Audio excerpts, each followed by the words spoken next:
I've known this guy that whole time. People ask about special teams coaches. The two best special team coaches in the history of the NFL are George Allen, who went on to be a good head coach, and Mike Westhoff, who is sitting next to me right here. Mr. Westhoff, how are you? Good to see you. Good, Mike. And good. People don't remember, George Allen was a great special teams coach. Yeah, he was. And an innovative one, too. Pretty well remembered as being a pretty good head coach. Not a bad head coach either. No, you know? he did a like, good job. Like those old guys, as a matter of fact. He did a good job. As you would. And, too, you have been doing this a long time. And, long time, Mike. And better than most. And better than all of them, as a matter of fact. One of the great special teams, and the Jets have continued to have that. But, you know, people said, oh, Brad Smith's leaving, and that's something. But I hear you already got a new guy, right? So it looks like this kid is going to be there to fill the bill, right? He'll be good, Mike. Jeremy Curley, we drafted him as a young kid. He came out of TCU, which, as you know, in college football, they're a heck of a team, and he's done a great job building that program. They've done a real good job, and he's a very good player on a good team. So he reminds me, as I mentioned to you, he reminds me of O.J. McDuffie. High praise. A guy that I used to really like, and he's got some attributes, the quickness, the toughness. So I'm looking for those very same things. All right, let me get on the differences with you, because no one studies this like you do, and I'm sure the league even conferred with you on a lot of this stuff as they went about it. There's the change in the kickoff rule. How dramatic is it going to be on the game? How many fewer kickoffs are we going to see return this year? It's a good question, Mike. I think it'll be dramatic. Last year, 16% of all kickoffs resulted in touchbacks. You know, obviously, kicks minus 1, 2, 3, 4, 5 maybe were run out. With the new rule, they won't be run out. I believe it's going to go from 16% to 35%. That's my guess. The league wants to cut back on the number of returns. Some statistics showed that it's a violent collision injury, which is type not thing. true, I don't think. Well, you know, I'm not. It's just I know one thing. You have to be careful. Right. I believe, you know, I teach hit with the helmet through into the shoulder pads, right, and really have not had these types of things. So, but yet, if it's just a matter of adjusting, we'll adjust. We're going to adjust, and it's going to make a difference. Though there will not be as many returns. Not as many returns, and obviously, you know, it's going to change the game a little bit. No, there's no question. Will guys try to get around that? Get a guy who can boom it and try to cheat a little bit on special teams? No, it's not necessarily. You're going to see the boom it. They're going to try that. There's no question. There'll be some guys who are going to try to boom and get it out. And then, you know, take another great returner. I mean, you're going to you play us or you play Devin Hester. Right. You don't want him to touch the ball. You want to put it in the bleachers. Absolutely. And you're going to see that. There also could be some things, Mike, with the ball moving up and the coverage moved up, because you're only allowed to line up 5 yards from the ball, of popping it down into the corner, maybe trying to keep them inside the 20. Interesting. So I think you'll see all of those things that you have to be prepared for. We're already talking and practicing all those ramifications. And let's be honest, the Jets don't win a lot of things. The Jets don't go to the playoffs 2 years ago if they don't make a kickoff return in the first Colt game, because it changed everything in that game, number one. And number two, they don't win a playoff game last year if Cromartie doesn't make that return. So you've had a very big hand, not only in all their games, but especially in those two games. I think, yeah. I mean, I think, to me, and I look at it, that there's lots of plays that can come down to that type of statement that they make a difference. And so, you know, I'm very much a believer this is an entire team sport. That we all have to contribute and we can all lose. So even though there were a number of other plays, those plays did have dramatic influences. Never take the foot out of football. You know that? That's a good point, because you have to do it. And, you know, we had some plays that helped us. We also had the number one starting field position after returns, and that helps your offense. And, you know, it's all part of it. And I look at this whole big picture, and this will alter it some, so we're going to have to adjust and be ready. You know, special teams has gotten hurt in the salary cap era dramatically. There's no question. Where depth's gotten hurt, and people have tried to say, hey, get by with some kids, get by with some cast-offs. And, you know, you want to give a kid a chance to come to the game and dress, and one of the best ways is if he's a good special teams performer. Correct. Plus, you're not, with the budgets now, you're not going to go pay Renee Thompson anymore to make millions of bucks, or Kelso or those guys. So you're going to try and get through. Now, you always have your guys. They even draft guys for you. You have a little different say, and you have a little different pick on personnel. But it has made a big difference across the league, hasn't it? Renee Thompson, that's interesting you brought. I'm still mad they took him from me. Yeah, he was he was about as good as I've ever seen. No doubt Renee about Thompson, it. I loved him. Yeah. Track guy from Baylor. Yeah, he was great. One of my favorites. I mean, he was as good as, there's not too many guys who get that reputation. He was as good as it gets. He was. He's a guy making $1.5 million playing special teams. It makes a difference, and it's just what you don't. It used to be I would maybe make one adjustment on a punt team a year, maybe two. Now I make as many as 6 and 7, but that's part of the business, and it's what we have to do. Now, we've brought in enough guys that I feel pretty confident. I'm happy with our linebackers. I feel very good there. We're going to get 2 tight ends that a lot of teams don't have. Right. And so, even though I know what I've lost, I've also gained some things that I feel pretty good about. The defensive backs is where I was loaded last year. Right. So we've lost a few there, and we'll have to see how that Rex works likes out. defensive backs. Rex likes DBs. And you don't mind sharing them anyway, right? No. I like them because I like that speed. I like to play with those kind of guys. Right. So, so we've got enough ingredients now. It's I don't have them as long, Mike. I just don't. So I've really worked hard on a system that is very readily to learn, and they cannot make mistakes and be able to go out and do it. And but this is a cram session right now. How is your kicker punter situation this year? It's a battle. It's interesting. I mean, I was not happy with it last year, just to be honest. I just wasn't. Now, Nick made some kicks that were great kicks for us. But, he ended up 27th in the NFL. That's not what we're looking for. I know that he can do it. I know he can. And so he's not gotten off to a very good start. But today, he had a heck of a day. We brought Mark Brunell in to hold for him. Interesting. So we're going to try everything. And Mark held for him today, and he looked really good. So I felt very good about that.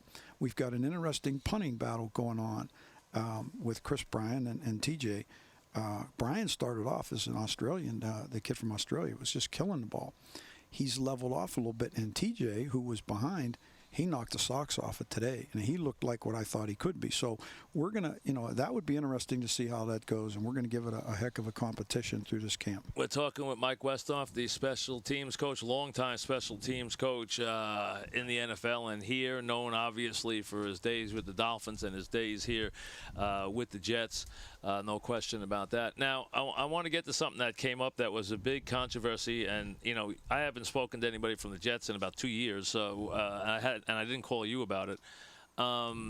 There was a lot, and you and Rex got accused, and I'm sitting here saying, wait a second, nothing goes on the sideline on a Westhoff team that he doesn't know what's going on special teams. That whole craziness last year with the sideline, lining up on the sideline, where you got accused of lining those guys up.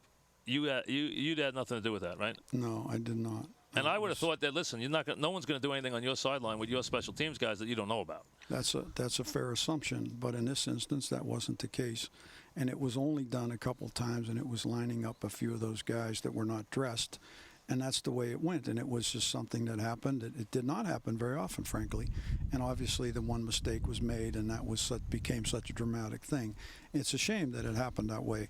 I don't care what anyone says. I was not involved in it. Neither was Rex. And not something you believe in anyway, right? No, I don't. I think the whole thing is ridiculous. I don't believe in it.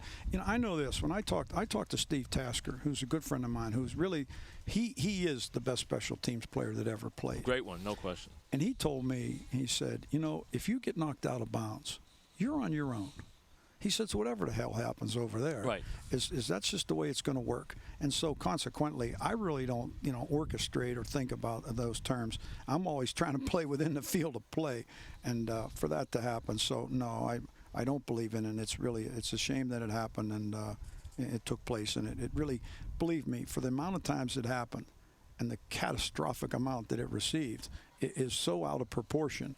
I think it happened about 1 out of every 10 punts that we did it, and it was just something that took place. It's unfortunate, and it's just we've moved way on from that. All right, we're talking with Mike Westhoff as we get ready for this season right here, and you talked about the kid out of TCU and what he'll bring, and Brad Smith, and I'm sure he sent you a postcard after he signed that contract. He's a good player, though. He really is, and good player. versatility, you probably haven't had too many guys who are as good as he was, especially with the ball. I mean, he was really good with the ball. One of the guys that I remember way back with Miami, Jim Jensen, was a guy that did everything. Former quarterback, right? Yeah. And was a very, very good receiver. Yeah, very good, very talented guy. Yeah. Jim actually was a very similar special teams player, was a better receiver. Brad's a better return specialist. Right. But they both were multi-talented guys. And, I mean, I love Brad Smith. He's one of my favorite guys. And, you know, obviously I think he'll play quite a role as a quarterback up in Buffalo. I believe that. Yeah. And so, you know, we can't keep them all, Mike. It's just part of the deal. As much as I love Brad, as soon as it, and I fight for it before it happens, believe me, I'll fight for it. But once those things happen, and Rex and Mike, you know, we get together and talk, and, you know, Rex is trying to put the whole football team together, and you just can't have everybody. And then I look at it, you know, I've told you, I have that sign in my office. You can't win with the players you don't have. And I never look back and say, hey, I have to have this guy to win. I don't believe that. I'm going to find the next guy. We've had, and since I've been here, we have the second most scores in the National Football League. We're second. Chicago's first on special teams. I've had 7 different guys that have finished in the top couple. I'm looking for number 8. Have you ever seen how I look? And Chicago, it's really the prowess of one player. He's just phenomenal. Well, have you ever seen anybody better than him? No, I really haven't. I think they do a good job. Believe me. I know, but I think they're very well coached. He is sensational. He's off the charts. Yeah, he really is. So he's so explosive. That guy's incredible. Scary. He's scary. Yeah. He's just so.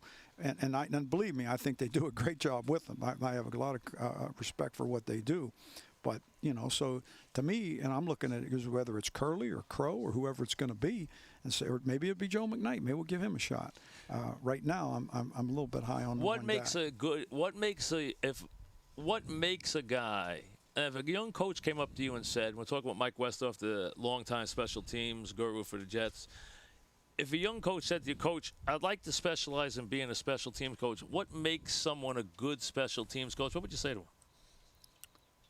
Being able to adapt and having some flexibility, not being afraid that because you've always done something a certain way, to not be afraid to change, and also to realize that the X and O's that you draw up are not players, and you have to change constantly. And so some of the, I think the best things I've done is because I didn't have a guy that could do something particular, so I changed it. So adaptability is key. Adaptability, absolutely, in my opinion, and you have to be able to do it. Maybe you put a guy in the right spot. I change everything almost on every single play.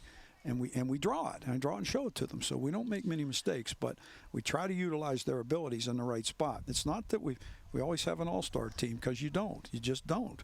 I mean, you know, I'm always, okay, well, let's trade. And maybe that's not the thing, but at the same time, I feel that we're going to get these guys to do it exactly to the best of their ability at the right spot. And then we become a factor. You know, a lot of guys, let's say in the league, that the position that's worst coached is quarterback. That it's the worst coached position in the league.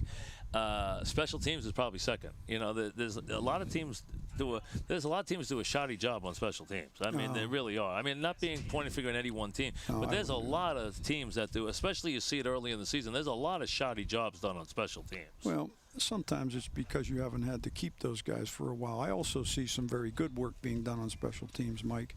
And I've also seen some guys of what they get. They get a guy at the last second. They don't have a guy that's they don't bring in a Burris as a wide receiver. All of a sudden they got some poor kid and never covered a kick and he has to run down. Right. And so those are factors that enter into it. So I see it from all sides. But right, if you have a team that has a bunch of veteran receivers, that's not good special teams harvesting right there. It can be very difficult. Old receivers, old running backs. That's not a good group for you. Not necessarily, no. It can be tough. But if there's some, you just have to be able. I think being flexible and having a level of adaptability is a key. Well, thanks for a couple of minutes. All right, good Mike. to see you as always. Right, Mike Westhoff back after this.